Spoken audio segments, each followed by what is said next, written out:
नमस्कार। हमारे खास प्रोग्राम हमारी भी सुनो सरकार में आपका बहुत बहुत स्वागत है और मैं हूं सुरेश झा। आज हम आपको जिस मुद्दे से रूबरू कराने के लिए जा रहे हैं उसे देखकर उसे सुनकर आप लोग चौंक जाएंगे। चौंक इसलिए जाएंगे कि कोरोना काल के दौरान आपको याद होगा जब लोगों की नौकरियां जा रही थी, लोग तेजी के साथ बेरोजगार हो रहे थे। उसमें देश के प्रधानमंत्री नरेंद्र मोदी ने टीवी के जरिए उन लोगों से आह्वान किया था कि आप लोगों को नौकरियों से ना निकालें, उनको तनख्वाह दें।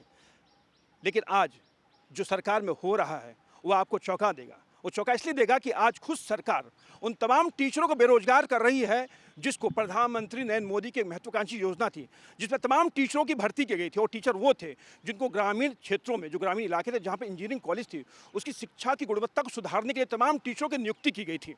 और वहाँ पर ये टीचर जो तमाम देख सकते हैं आज हमारे सामने, देश भर के जो 12 राज्य हैं वहाँ के संविदा टीचर हैं जो आज भुखमरी के कगार पे आ चुके हैं। इनकी नौकरियां जा रही हैं। और आपको याद होगा प्रधानमंत्री नरेंद्र मोदी ने खुद कहा था, लोगों से आह्वान किया था, लेकिन सरकार की कथनी और करनी में कितना फ़र्क है वो आज हम आपको दिखाने के लिए जा रहे हैं। ये वो टीचर हैं जिन्होंने दिन रात करके शिक्षा की गुणवत्ता सुधारने के लिए तमाम कोशिशें की थी और ये खुद इससे कह सकते प्रोत्साहित थे कि सरकार इनको आगे नौकरियां देगी।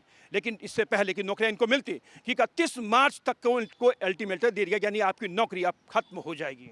तो आज हम इसे प्रधानमंत्री नरेंद्र मोदी से पूछेंगे कि आपने लोगों से खुद वादा किया था कि हम आपको नौकरियां देंगे, लेकिन आपने खुद लोगों से कहा था कि लोगों को नौकरियां से ना निकाले। लेकिन आज जब आप खुद उस सरकार के मुखिया हैं, प्रधानमंत्री हैं और आज आपके राज्य में लोग बेरोजगार हो रहे हैं, तो आपको क्या कहना है? हम इन तमाम लोगों से बातचीत करें क्योंकि ये सभी फैमिली वाले हैं, ये बाल बच्चेदार लोग हैं जो किसी ना किसी रूप से अपने रोजगार से जुड़े हुए थे। लेकिन आज जब ये बेरोजगार होने के कगार पे हैं तो आप सोचिए कि इनका घर का खर्चा कैसे चलेगा। क्योंकि ये वो टीचर हैं जो देश का निर्माण करते हैं, ये वो टीचर हैं जो छात्रों को पढ़ाते हैं और छात्रों को पढ़ाना यानी देश का निर्माण करना एक बहुत बड़ी बात होती है। आज हम तमाम लोग से पूछेंगे कि क्या वजह क्या थी जो आप लोगों को हटाने के लिए सरकार को ये कारगर कदम उठाना पड़ा। हमारे साथ ये संविदा इंजीनियरिंग कॉलेज में पढ़ाने वाले टीचर हैं, मिश्रा जी, इनसे बात करते हैं। बड़ा एक अजीब सी स्थिति है हमारे सामने कि हमारा एक प्रोग्राम है हमारी भी सुनो सरकार, तो हम आपके जरिए सरकार को दिखाना चाहते हैं, सुनाना चाहते हैं। लेकिन मुझे ताज्जुब होता है कि जब कोरोना काल था खुद प्रधानमंत्री नरेंद्र मोदी ने आह्वान किया था कि लोगों को नौकरियों से ना निकाला जाए, लेकिन आज आप लोग खुद जो है बेरोजगारी की कगार पर बैठे हुए हैं। क्या कहेंगे इसको लेकर? मेरा नाम डॉक्टर ब्रजेश मिश्रा है। मैं सहायक प्राध्यापक के पद पे इस समय मैं तैनात हूँ Madan Mohan Malviya engineering college UP में।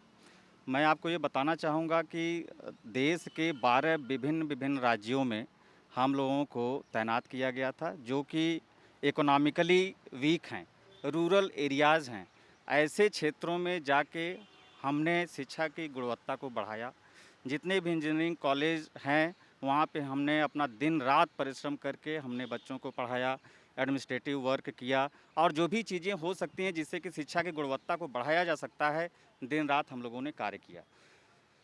माननीय प्रधानमंत्री जी की महत्वाकांक्षी योजना टेक अप थर्ड 2017 में स्टार्ट की गई थी, जिसके तहत 12 विभिन्न राज्यों में 1540 सहायक प्राध्यापकों की नियुक्ति की गई थी, जिसके अंतर्गत ये प्रोविज़न था कि अगर ये प्रोजेक्ट 3 साल बाद अगर बंद होता है तो उसके दौरान एक राज्य और सेंट्रल गवर्नमेंट के बीच में ये एमओयू साइन हुआ था कि इन सहायक प्राध्यापकों को ऑलरेडी ये वेल क्वालिफाइड फैकल्टीज़ हैं जिनकी डिग्री एनआईटी और आईआईटी से प्राप्त है, जिनका कि हम सदुपयोग कर सकते हैं।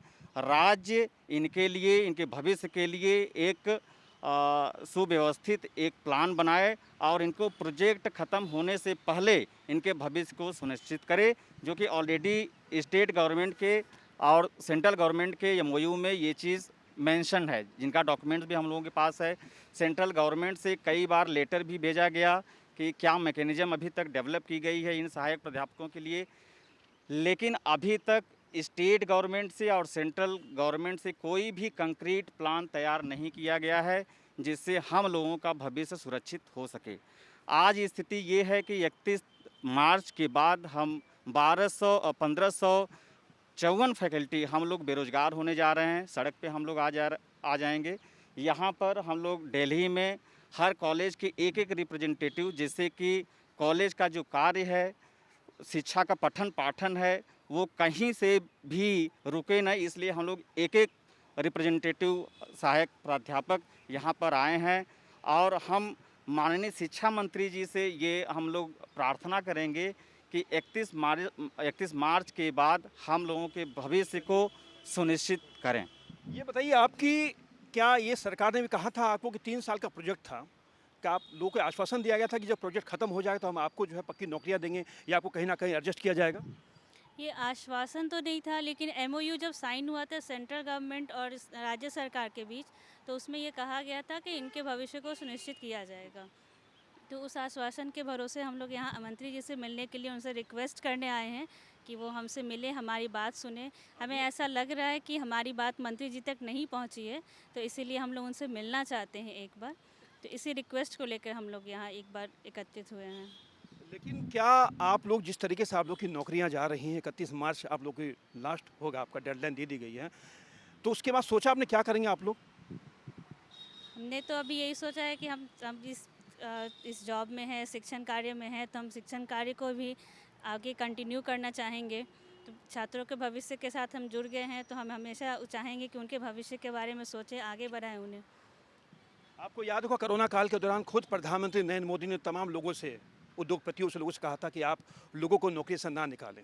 लेकिन आज आप खुद प्रोफेसर टीचर हैं जो देश का निर्माण करते हैं, लेकिन आज खुद आपके ऊपर जो बेरोजगारी का संकट मंडरा रहा है, क्या कहेंगे इस समय आप लोग?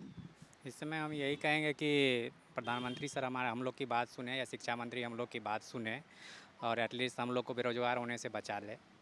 बस इतना ही हमारा दरख्वास्त है।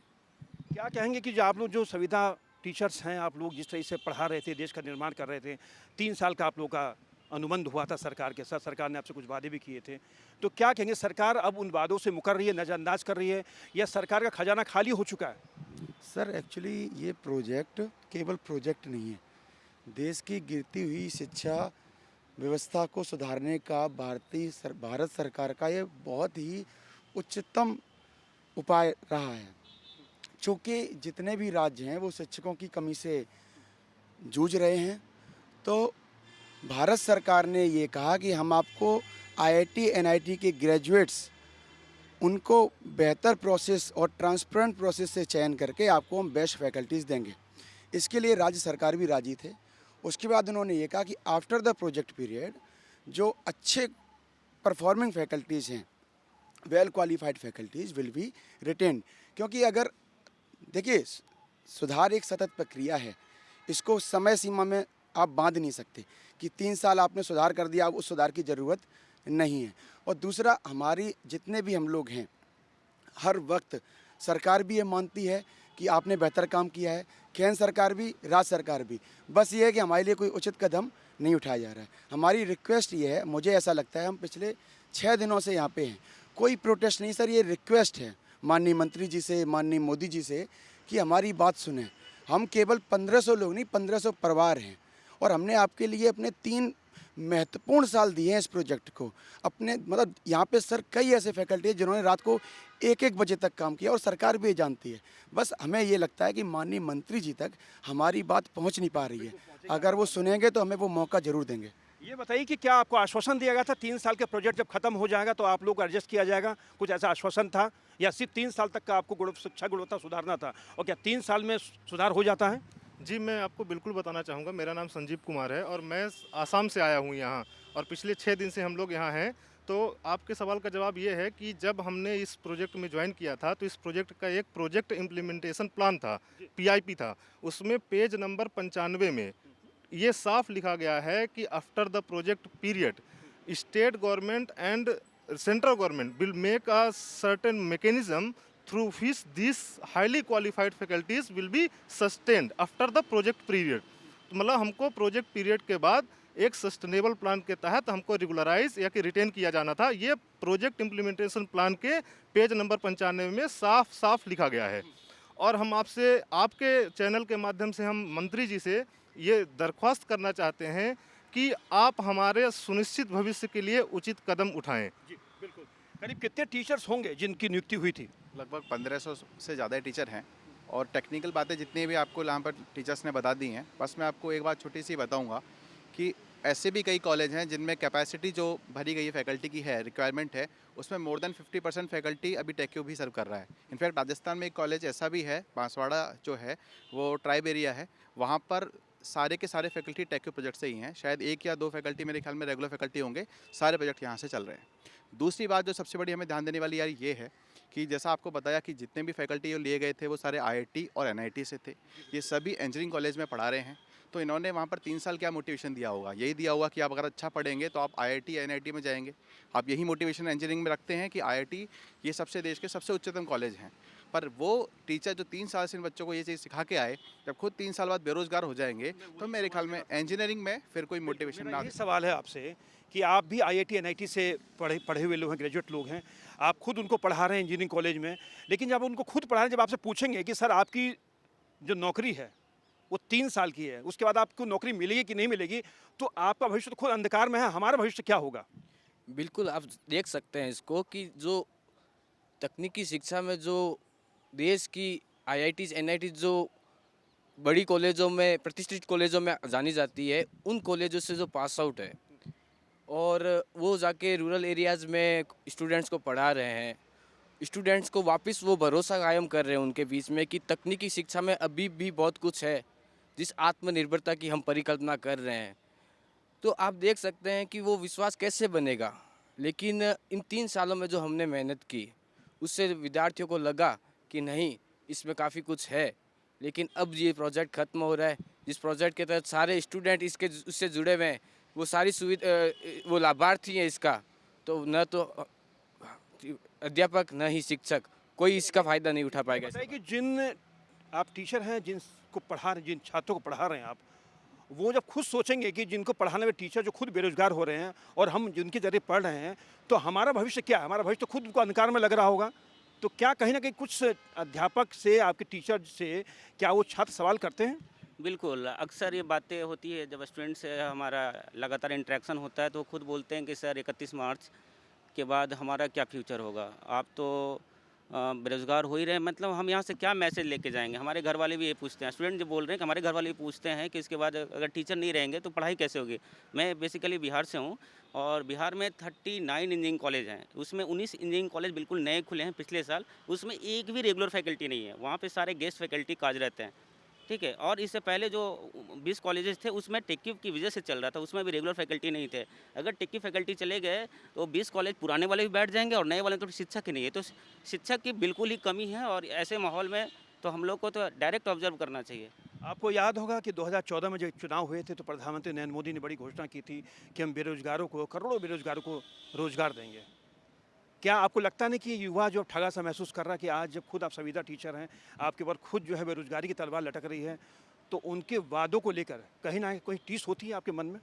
जी, सबसे पहले मैं आपको और आपके न्यूज़ चैनल को धन्यवाद करना चाहूँगा कि जो हमारे न्यूज़ को कवर कर रहे हैं।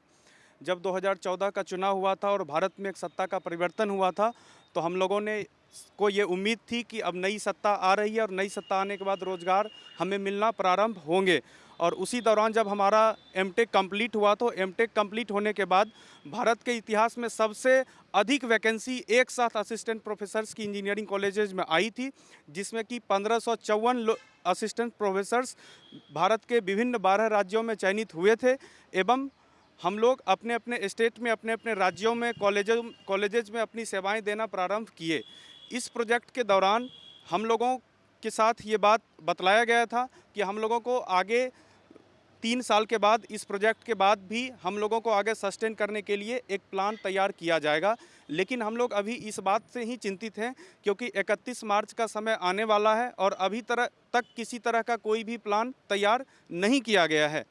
तो जहाँ तक रोज़गार का सवाल है, तो वाकई में अगर इस स्थिति में अगर 1554 शिक्षक अगर बेरोजगार एक साथ होते हैं, तो कहीं न कहीं यहाँ से तकनीकी शिक्षण संस्थानों में शिक्षकों की कमी होने जा रही है। और जब शिक्षकों की कमी होगी तो कहीं न कहीं आगे चलकर पढ़ाई की गुणवत्ता और ख़त्म होगी, और उस गुणवत्ता के ख़त्म होने के कारण जो हमारे आने वाले छात्र इस भविष्य के साथ ये सोच कर आए हैं कि वो 4 साल में अच्छी पढ़ाई करके विभिन्न कंपनियों में नौकरी लेंगे, तो उनको कहीं न कहीं पढ़ने में दिक्कतें आएंगी, जिसके कारण इस 1554 लोग आज बेरोजगार हो रहे हैं, उनके कारण हज़ारों लाखों लोग आगे नौकरियाँ लेने में दिक्कत उन्हें आएंगी। ये बताइए कि जो टीचर होता है, जो शिक्षक होता है, वो देश निर्माण करता है, छात्रों को पढ़ाता है, और आज जो शिक्षक है वो खुद बेरोजगारी कगार पे है, तो हमारे देश का शिक्षक है, हम जब कुछ शिक्षक दिवस हम बड़ी धूमधाम से मनाते हैं, आपको याद होगा शिक्षक दिवस जो मनाया जाता है बड़ी धूमधाम से मनाया जाता है। और आज जो खुद शिक्षक जो अपनी नौकरी के लिए सड़कों पर आज अपनी बात रख रहा है, तो क्या कहेंगे, कथ्यों करनी फ़र्क है ये? तो बिल्कुल फ़र्क है सर। अगर जो आप वादा कर रहे हैं और उस वादे से आप मुकर रहे हैं तो कहीं ना कहीं ये आपकी एरोगेंस को दिखा रहा है। आप कहीं ना कहीं ये चीज़ दिखा रहे हैं कि हम वादा तो करेंगे, पूरा करेंगे या नहीं करेंगे ये आपके ऊपर है। तो सर हम तो यही करेंगे। हम सरकार से ये रिक्वेस्ट करते हैं कि हमने देखा ये सरकार सर डाटा पे बहुत विश्वास करती है। तो इन 3 सालों के डेटा आज इनके पास है सर, हमारी क्वालिटी इनके पास है, हमने क्या पढ़ाया, हमारा रिव्यू इनके पास है। इवन जितनी बार स्टीयरिंग कमेटी जो एक होती है कि मॉनिटर करती है कि आपके प्रोजेक्ट में कैसा चल रहा है, सब सारी स्टीयरिंग कमेटी में सर हमारी तारीफ़ हुई है। उन्होंने बोला कि जो फैकल्टी हैं बेस्ट क्वालिटी के फैकल्टी हैं। तो मैं कह रहा हूँ सर कि अगर जो सब चीज़ें सही हैं, सारी चीज़ें सही हैं, हम अच्छी क्वालिटी के फैकल्टी हैं और फिर भी आप अपने वादे से मुकर रहे हैं, फिर भी हमें 31 मार्च के बाद अगर जो आप बेरोजगार कर रहे हैं तो ये आपकी कौन सी रणनीति दिखाती है? मतलब मुझे तो ये समझ में नहीं आता सर कि अगर जो आप एक तरफ बोल रहे हैं कि आप अच्छे फैकल्टी हो और दूसरी तरफ कह रहे हैं नहीं 31 मार्च के बाद जाइए, हमें आपसे मतलब नहीं है। अभी और भी कुछ यहाँ पे टीचर्स हैं, उनसे बातचीत करेंगे, उनसे जानने की कोशिश करेंगे। क्या करेंगे आप 31 मार्च के बाद अगर सरकार ने आपकी नहीं सुनी तो? 31 मार्च के बाद का जो कि हम लोगों का भी प्लान है, अभी 3 महीने में बीच सेशन में हम लोगों को अगर बेरोज़गार कर दिया जाता है तो प्राइवेट कॉलेजेस, मुझे नहीं लगता है कि अभी इस स्थिति में कोरोना काल के बाद बचे हैं कि वो नए जो 1500 शिक्षक बेरोज़गार हो रहे हैं उनको अपने सिस्टम में अब्जॉर्व करेंगे और कहीं ना कहीं सप्लाई डिमांड का जो मिसमैच है वो देखने को मिलेगा। क्या करेंगे आप लोग? सर हम माननीय शिक्षा मंत्री जी और माननीय प्रधानमंत्री से यही निवेदन करते हैं कि हमारा सस्टेनेबिलिटी प्लान जरूर जल्दी से जल्दी बताया जाए। और हम यहाँ 4-5 दिन से खड़े हैं, माननीय शिक्षा मंत्री जी से मिलना चाहते हैं तो हमें वो मिलने का मौका दें। आप लोग एक सप्ताह से शिक्षा मंत्री से मिलने के लिए कोशिश कर रहे हैं, देश की राजधानी दिल्ली है, नहीं मिल पा रहे हैं आप लोग उनसे? सर हम पिछले 6 दिन से लगातार रिक्वेस्ट कर रहे हैं सर से, और जितना हमें लग रहा है, हमें ये उम्मीद है कि हमारी बात माननीय मंत्री जी तक नहीं पहुंच पा रही है, क्योंकि उनका शिक्षा प्रेम देखते हुए हमें ये लगता है कि अगर उन तक अगर हमारी प्रार्थना पहुंचती है तो हमसे ज़रूर मिलेंगे और हमारे जो भी कष्ट हैं उनका निवारण करेंगे। क्या करेंगे आप? नहीं मिल पा रहे शिक्षा मंत्री से, आपकी बात ऊपर तक पहुंच ही नहीं पा रही है। सर सिंपल सा बात है, यहीं टिके रहेंगे, इसके अलावा हमारे पास और कोई ऑप्शन नहीं है। क्या सोचा फिर आप लोगों ने? सर हम मंत्री जी से अनुरोध करेंगे आपके थ्रू या सोशल मीडिया के थ्रू कि वो हमें 5 मिनट दें, हमारी बात सुने और ऊपर तक पहुंचाएं। ये बड़ा ताज्जुब होता है कि हमारे देश का जो टीचर है, जो देश का निर्माता है, वो आज इस कगार पे पहुंचा अपनी नौकरी के लिए वो पार्क में खड़ा हुआ है, शिक्षा मंत्री से मिलने की गुहार कर रहा है। जी हम पूरी कोशिश कर रहे हैं, कई दिनों से लगे हुए हैं शिक्षा मंत्री जी से मिलने की। हमें पूरी उम्मीद है कि वो हमसे ज़रूर मिलेंगे और हमारी समस्या को समझ के उसका कुछ समाधान निकालेंगे। देखिए आप कि बड़ा ताज्जुब होता है, ये तमाम जो टीचर हैं देश के जो भविष्य बनाते हैं, देश के निर्माता हैं, और आज वो किस कगार पे पहुँचे हुए हैं, ये कहीं ना कहीं दर्शाता है कि हमारे यहाँ पर कि बेरोजगारी का यह आलम है कि लोगों के पास नौकरियां नहीं हैं। और जब हम सत्ता में आते हैं तो हम लोगों से यही वादा करते हैं कि हम सत्ता में जब आएंगे तो आपको नौकरियां देंगे।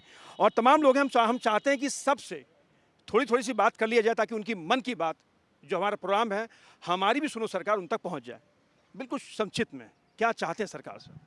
सर हम चाहते हैं कि जैसा हमको बोला गया था पीआईपी में और एमओयू में, हमारे रिटेंशन के लिए कोई पॉलिसी बने और हमें सस्टेनेबिलिटी प्लान दिया जाए, जिससे कि जो पैसा खर्च हुआ है कॉलेजेस में वो उसका भी सदुपयोग हो सके। अदरवाइज़ हम लोग निकल जाएंगे तो वो सारी लेबोरेटरीज, वो सारे इंस्ट्रूमेंट्स बेकार हो जाएंगे। आप लोग टीचर हैं, आपको याद होगा, पता होगा एक टीचर को बनने में माता पिता कितनी बड़ी तपस्या होती है। आज की तारीख में जब आप पढ़ते हैं, पढ़ाई का खर्चा कितना है आपको पता होगा। और जब एक टीचर पढ़ लिख जाता है, तमाम खर्च कर लेता है, जब नौकरी के लिए वो डिग्री लेकर सड़कों पर घूमता है तो कैसा लगता है उसको? हमें तो उस टाइम पे अभी जिस हिसाब से इंडिया में चल रहा है कि बेरोजगारी के लिए सब कोई आवाज़ भी उठा रहा है, तो हमें तो यही लग रहा है कि हम भी कुछ दिन 15 दिन के बाद हम भी बेरोजगार होने वाले हैं। तो हमारी तरह सरकार से रिक्वेस्ट है कि हमारी बातें सुनो और हमें जॉब में दो और बचा लो हमें। क्या कहेंगे आप? जी नमस्कार, मैं Amit Dikshit MBA engineering college Jodhpur से यहाँ आया हूँ। आप देख रहे हैं कि हम सब यहाँ एकत्रित हुए हैं अब माननीय मंत्री जी से मिलने, और 5-7 दिन से हम लोग लगातार कोशिश प्रयास कर रहे हैं कि मंत्री जी हमसे मिलें।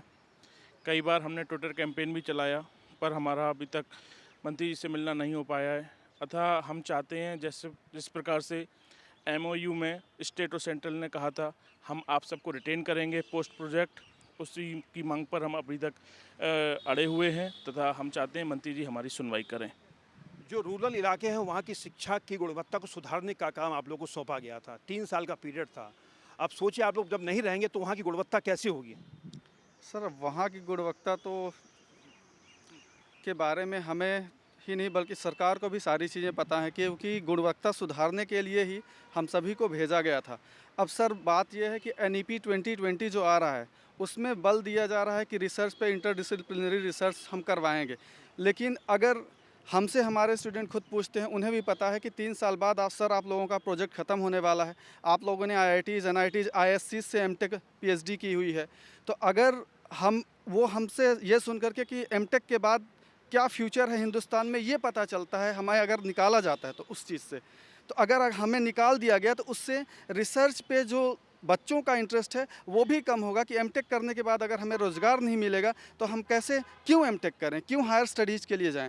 तो ये सारी समस्याएं आएंगी और जो भी सुधार हम लोगों ने किया है अभी तक शिक्षा के क्षेत्र में रूरल इंजीनियरिंग कॉलेजेस में, वो सब का सब स्थगित हो जाएगा। वो उससे फिर से कैसे आगे बढ़ाना है उसके बारे में सरकार जो आप लोग की आज हालत है वो क्या देख के युवा जो है शिक्षक बनना चाहेगा? जी, जहाँ तक शिक्षक बनने का सवाल है तो ये भारत में हमेशा से ज्ञान और शोध को आगे बढ़ाने के लिए शोध के क्षेत्र में लगातार लोग कार्य कर रहे हैं और मुझे नहीं लगता है कि किसी युवा को कभी डिमोटिवेट होना चाहिए कि वह आगे शिक्षक या पढ़ाई ना करना चाहें। बिल्कुल पढ़ाई के लिए आगे बने रहें, लेकिन मेरी उन सभी लोगों को यही सलाह है कि बेहतर पढ़ाई करें। और आज चलिए आप सलाह दे रहे हैं आप जो है। मैम ये बताइए कि क्या जो आप लोगों की आज हालत है तो क्या कोई टीचर बनना चाहेगा? हम अपने बच्चों को यही सीख देते हैं कि बड़े हो, रिसर्च करो, अच्छे से पढ़ाई करो और हमेशा ये चाहो कि एक शिक्षक बने, क्योंकि शिक्षक सिर्फ अपने आप को नहीं सिखाता, अपने एक फैमिली के लिए एक आदर्श होता है। वो हम लोग बच्चों को जो उनके भविष्य की कल्पना कराते हैं, जिससे वो डरते हैं आगे क्या होगा, हम उन्हें राह दिखाते हैं और हम मार्गदर्शन करने वाले ही जब इस तरह से रोड पे रहेंगे तो फिर उन्हें डीमोटिवेशन होगा। हाँ, तो उनको जब कहेंगी, जब वो देखा कि हमारी मदर जो है खुद शिक्षक हैं, वो खुद नौकरी के लिए भटक रही हैं और फिर हमें शिक्षक बनाने की कोशिश कर रही हैं, उनका हमारे बातें उन्हें गलत लगेंगी, उनका विश्वास उठेगा। ऐसे बिल्कुल विश्वास उठेगा। और जिस तरीके से जो हालात हैं, हालात बहुत ही खतरनाक है। क्या कहेंगे जो तमाम जो टीचर हैं, आज आप लोग यहाँ 1 सप्ताह से, जैसे बताया जा रहा है कि 1 सप्ताह से आप लोग बैठे हैं, शिक्षा मंत्री से मिलने के लिए बैठे हैं और शिक्षा मंत्री आपसे नहीं मिल पा रहे हैं, कि देश जब आपकी न्यूज़ को देखेगा क्या कहेगा? इस देश पे गर्व करेगा कि हम ऐसे देश में हैं? आज हम 75वां स्वतंत्रता दिवस समारोह मना रहे हैं। हाँ, ये चीज़ तो हम ज़रूर कहना चाहेंगे कि जो देश का सर्वश्रेष्ठ जो संस्थान है IIT और NIT माना जाता है, और वहाँ से डिग्री धारण करने के बाद अगर इतने 1540 फैकल्टी अगर आज बेरोज़गार होते हैं तो कहीं न कहीं आगे आने वाली जनरेशन के लिए ये डीमोटिवेशन का काम ज़रूर करेगा। तो मेरी माननीय शिक्षा मंत्री जी से यही रिक्वेस्ट है, यही प्रार्थना है कि हम लोगों के भविष्य को सुनिश्चित करें और बेरोज़गार होने से बचाएं। क्या कहेंगे आप सरकार को? हमारी सरकार से यही विनम्र आग्रह है कि उन्होंने जो एक स्टेट और सेंट्रल के बीच में जो MOU साइन किया था, जिसके तहत सारे वेल परफॉर्मिंग फैकल्टीज़ को उन्हें रिटेन करने के लिए एक प्लान बनाना था, उसी पे अमल करें और इस तरह का कोई प्लान बनाएं जिससे कि तकनीकी शिक्षा में किसी भी प्रकार की गिरावट ना आए। जो हम लोगों ने वहाँ पे डेवलपमेंट किया है वो सतत रूप से चलता रहे और वो एक सस्टेन रूप में एक टेक्निकल कॉलेजेस, टेक्निकल एजुकेशन को मिले। चलिए, आप सभी का बहुत बहुत धन्यवाद। तो देखा आपने, आज हम अपने देश में स्वतंत्रता दिवस का 75वां साल मना रहे हैं। हमारे देश को आज़ाद हुए 75 साल हो चुके हैं। देश भर में जश्न का माहौल है, लेकिन हमारे देश के आज़ादी के 75वें साल बाद भी जो आलम है वो आज आपको झकझोर देगा। ये तमाम जो टीचर्स हैं, देखिए मेरे पीछे टीचर्स खड़े हुए हैं, आज इनके ऊपर बेरोजगारी की तलवार लटक रही है। ये वो टीचर हैं जिनको 3 साल का टाइम दिया गया था कि आप शिक्षा की बेहतर गुणवत्ता को सुधारिए। इन्होंने जी जान से कोशिश की थी और सरकार ने इनको ये भी लॉलीपॉप दिया था कि आपके अच्छे परफॉर्मेंस को देखते हुए आपको जो है कहीं ना कहीं आपको एडजस्ट भी किया जाएगा। लेकिन जब इनके पास एक नोटिस आया जिसमें इनको कहा गया कि आपका अंतिम दिन जो है 31 मार्च है, ये सुनते ही इन तमाम लोगों के पैरों तले ज़मीन खिसक गई। लेकिन हम करें तो करें क्या? अब ये लोग देश की राजधानी दिल्ली में है और यहाँ पर शिक्षा मंत्री से मिलकर उनको अपनी बात बताना चाहते हैं। लेकिन आज इनके पास, हमारे देश के शिक्षा मंत्री के पास थोड़ा सा समय नहीं है कि वो इनकी बात सुने, इनकी बात पे गौर करें और इनको बेरोजगार होने से बचा लें। तो हमारा ये खास प्रोग्राम था, हमारी भी सुनो सरकार, और हमारा ये प्रोग्राम करने का मकसद यही है, और जिसका नाम है हमारी भी सुनो सरकार। तो शायद हो सकता है कि हमारे इस प्रोग्राम को देख के सरकार को थोड़ी सी लगे कि हाँ भाई गलत हुआ है, और इन टीचरों को बुला के इनकी बात सुने और इनका जो प्रॉब्लम हो उनको सॉल्व करें। तो ये प्रोग्राम था हमारा हमारी भी सुनो सरकार। आपको कैसा लगा हमें ज़रूर बताइएगा। नमस्कार।